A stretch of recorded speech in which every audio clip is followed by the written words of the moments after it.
मेरा नाम कामना छिबर है। मैं क्लिनिकल साइकोलॉजिस्ट हूँ और मैं हेड करती हूँ mental health for the department of mental health and behavioural sciences Fortis health care के लिए।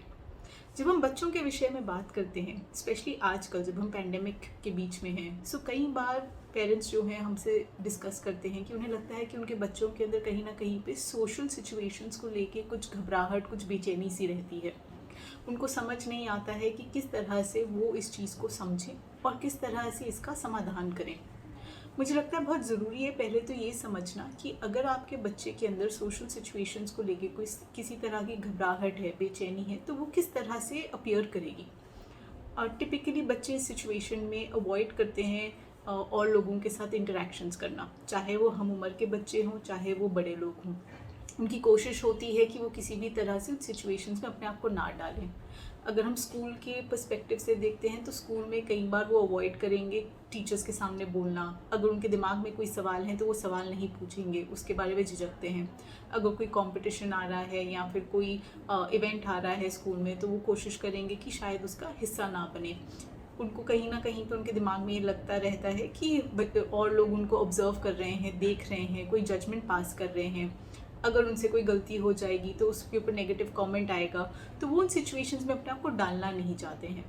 इस वजह से कई बार क्या होता है कि बच्चों को एक्स एंड पेन शुरू हो जाते हैं, पेट में दर्द, सर में दर्द। कहीं ना कहीं से वो बहाना ढूंढने की कोशिश करते हैं जिससे कि वो इन सिचुएशन से अपने आप को हटा सकें।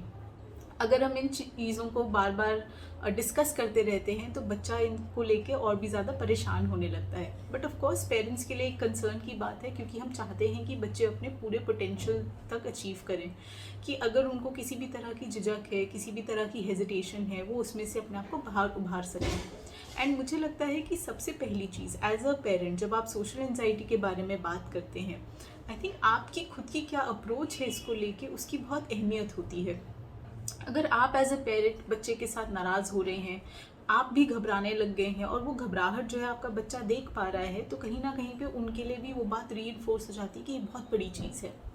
और हम जो चीज़ करना चाहते हैं वो ये है कि हम इस प्रॉब्लम को थोड़ा सा डाइल्यूट करें, कि बच्चे के मन में किसी भी तरह से ये बात ना बैठ जाए कि ये जो एनजाइटी वाला इशू है वो बहुत ही बड़ा इशू है।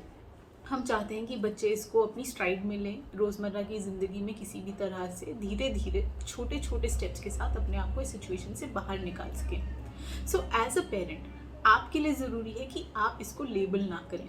बार बार ये ना कहें कि मेरा बच्चा जो है बहुत शाय है, इंट्रोवर्टेड है, या फिर ये सोशल सिचुएशंस में नहीं जाते हैं। हमें ये एक्सेप्ट करना चाहिए और एक्नॉलेज करना चाहिए कि हाँ, हमारे बच्चा थोड़ा सा अलग है, अलग तरह से चीज़ें करना चाहता है और हमें उसमें कोई आपत्ति नहीं है। अगर कोई इस चीज़ पे कमेंट करता है तो हमको उसमें इंस्टेड रीइंफोर्स करना चाहिए कि ऐसा नहीं है कि हमारे बच्चे को और लोगों से बात करना पसंद नहीं है, बट वो बड़े ग्रुप्स में शायद बच्चा बात ना करना चाहे, एंड वो एक थोड़ा सा डिफरेंस है। जब हम उस चीज़ को रीलेबल करना शुरू करते हैं, हम उसको अलग नज़रिए से देखना शुरू करते हैं, तो हमारी खुद की अप्रोच इस सिचुएशन को लेके बदलने लगती है। बच्चे को भी लगता है कि ये एक बहुत बड़ी बात नहीं है। कहीं ना कहीं पे वो प्रॉब्लम जो है उनके मन में भी मिनिमाइज़ हो जाती है, क्योंकि बच्चे जब इनके बारे में सोचते हैं तो वो और ज़्यादा घबराते हैं। तो एक एस्पेक्ट है कि आप उस सिचुएशन को लेके घबरा रहे हैं, दूसरा है जब आप उसके बारे में सोच रहे हैं कि मुझे इस सिचुएशन में जाना पड़ेगा, तो वो घबराहट और ज़्यादा बढ़ रही है। सो अगर हम उसको लेबल नहीं कर रहे हैं, उससे फ़ायदा होगा। दूसरा जो बहुत इंपॉर्टेंट होता है कि अपनी तरफ से क्रिटिसाइज़ ना करें। बच्चे को बार बार धक्का ना मारें कि क्यों नहीं कर रहे हो, किसी भी तरह से करो।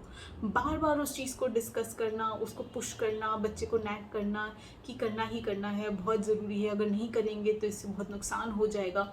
अगर हम उसको बहुत बड़ी बात बनाते रहते हैं अपनी कॉन्वर्सेशन में, तो बच्चा उससे और घबराने लगता है। तो इस चीज़ को अवॉइड करना भी बहुत ज़रूरी है।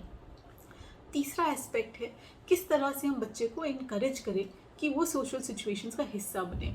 आई थिंक पेरेंट्स जब एग्जाम्पल्स यूज़ करते हैं डेमोन्स्ट्रेट करने के लिए कि कहीं ना कहीं पे उनको भी कभी एंजाइटी रही होगी, सोशल सिचुएशन में घबराहट हुई होगी, तो बच्चे समझने लगते हैं कि ये एक ज़िंदगी का नॉर्मल हिस्सा है। इसका बहुत रोल होता है क्योंकि बच्चे ऑब्जर्वेशन से, सुनने से वाइकेरियसली बहुत चीज़ों को ऑब्जॉर्व करते हैं, और उनको ये भी साथ में समझ आता है कि हो सकता है मुझे आज के दिन में घबराहट हो रही है, बट कल को मैं इस चीज़ से निकल सकता हूँ या निकल सकती हूँ। तो वो एग्जाम्पल्स को यूज़ करना बहुत ज़रूरी है।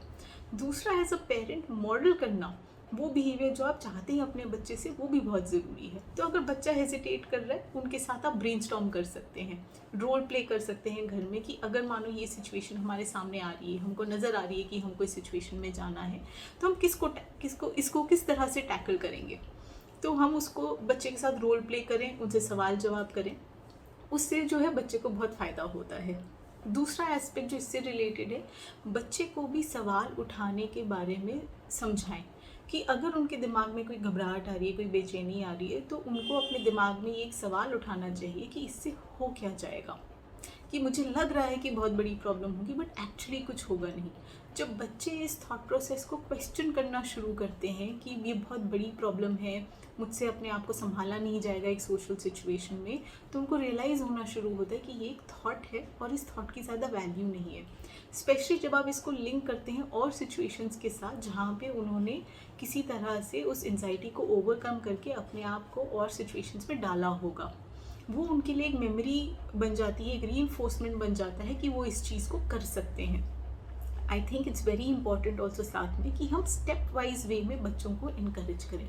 सो अगर बहुत बड़े ग्रुप में उनके लिए जाना मुश्किल है, तो छोटे छोटे इंटरेक्शंस को कोऑर्डिनेट करना चाहिए, ऑर्गेनाइज करना चाहिए।